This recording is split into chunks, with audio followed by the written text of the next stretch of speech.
И предстои ли катаклизма на земјата доколку продолжи интензивното топење на тибетскиот мраз, во кој според врвните светски научници чекаат замрзнати голем број антички вируси, е круцијалното прашање како предизвик. Топењето на мразот поради високите температури несомнено создаде загриженост кај научниците, а некои од нив стравуваат дека доколку се околу нас продолжи да се топи, катаклизмата е многу веројатна. Затопењето не само што ќе предизвика губење на овие антички архивирани микроби и вируси, туку ќе ги ослободи да се шират во животната средина во иднина. Благодарение на новите метагеномски техники и новите методи за одржување на стабилизирани примероци од ледено јадро, истражувачите работат на подобро разбирање што точно има во ладните простори.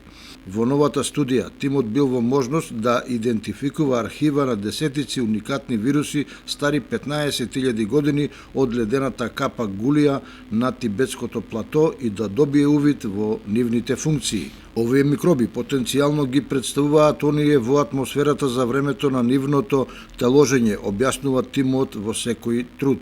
Во рамките на овие замрзнати записи од антиката, истражувачите откриле дека 28 до 33 вируси што ги идентификувале никогаш порано не биле видени. Тоа се вируси кои би напредувале во екстремни средини, рекол микробиологот Метју Саливан од Државниот универзитет во Охајо.